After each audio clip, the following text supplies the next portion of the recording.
You buy a card that's a PSA 10 for 20 grand over 13. You're the only guy who has that card, or you're one of 5 people, and you're the only guy who has a PSA 10. And players like Kobe and Jordan are exceptions too, because they're not going down. No. Right? Like, they're not going down in price.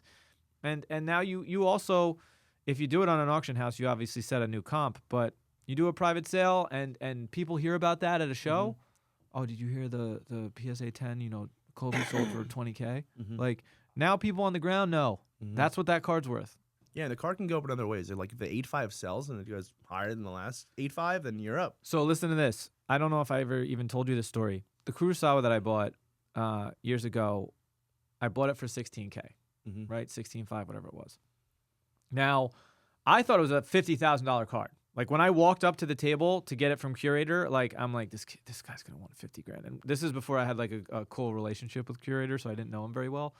I asked him how much he wanted. He said, it's got to be a high number. I already got a $10,000 offer. I said, okay, well, what do you want for it? And he said, it's got to be high. And I'm like, what's high?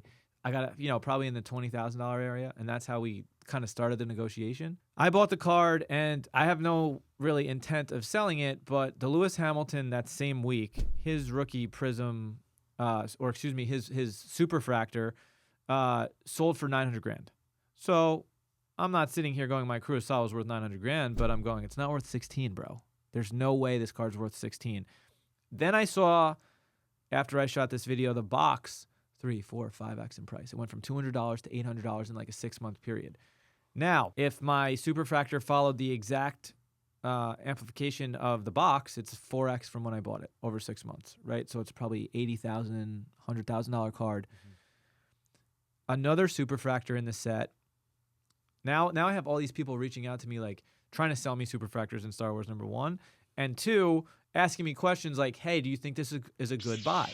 This was 21 Star Wars Galaxy Topps Chrome, and it sold for 26 grand. And this card was like, the Kurosawa was way superior to this card, and this one sold for 26K. So this just proves, this is speaking to your point of, like, once you have another card in the set that is clearly less superior, making a jump in price. So now I know there's no way I would ever sell my Kurosawa for less than 26 grand. Yeah, of course right? not. And by the way, like, I could make an argument right now to you that it's worth 200 grand, just based on, like, okay, well, let's talk about comps. The out of 50 sold for $4,000. So a card that's out of 50, how do you multiply that to the Super? I mean, in Bowman, there's a multiplier chart. I don't think it translates to Star Wars. It's probably like 5-10x it. So simple math. Buy with 40K. Sure, maybe, but also, like, an out of 150 just sold for like $1,400. For these big cards, the only way to find out is sending them to auction. For sure. Well, there's no way I'm sending the Kurosawa to auction ever. I would 100%. And I spoke to Steve Aoki about this, and he was like, I think you really need a sale in between what you're asking for and what you paid to, like, set the bar, which is great. But it's also like, I feel like I significantly underpaid for this card. So this is the first set of Topps Chrome Galaxy Star Wars. This is the equivalent of first year Prism for Star Wars. Like, that's how I can translate it to you. So Galaxy comes out in, like, the 90s, a paper product, and then they don't print Chrome for 25 years. And then the first Chrome set they make is, like, the most beautiful product you've ever seen. So again, like, I'm sure I'll have a bunch of people in the comments like, you're out of your mind, it's not worth this, it's not worth that.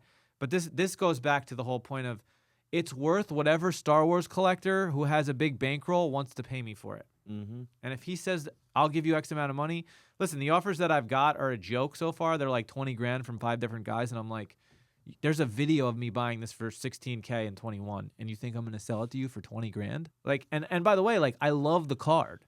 It is the coolest card. It's got every character that you would want on it. Like, it is such a cool card. And, when the time is right, maybe, but I'm not selling that card. I recently bought Reflections on Endor Superfractor, which is also from that 21 set. And I'll tell you a story in this. I don't want this whole episode to be about Star Wars. I don't even think we intended that. But Star Wars Reflections on Endor it's this scene from Star Wars where all of Luke's kind of mentors are ghosts in the background, and they're kind of like in the background, and Luke is in the foreground. And I was rainbowing this card, and I got the red, got the X-Fractor, got all the cards. All I needed was the super. We pull it on stream one night, and one of our big buyers pulled it, and I'm like, dude, what do you want for that card? Turns out he had also been trying to rainbow this card. And I'm like, are you kidding me? Like, what? And maybe I'm being selfish because I have the Kurosawa and I'm trying to rainbow that, and I'm trying to rainbow all these different cards. But I'm like, come on, man. He wants 10 grand for the card. And I'm like, dude, it is not worth 10 grand. Like, I'll give you 5, and I think it's worth 3. Wouldn't sell it to me. 2 years later, however long goes by, he rainbows the card, through a mutual friend. I hear he's trying to sell it. I don't reach out. I go to Burbank Sports Cards. This is probably 6 months ago. The entire rainbow is in the fucking glass case.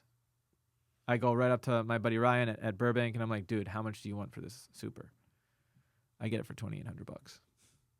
So I got it for less than I originally offered by almost half. Now I have the rainbow of this card. So, and I think I have like 6 or 7 Star Wars supers now, and I like by accident. I don't intend to. It's just, this goes back to collect what you like.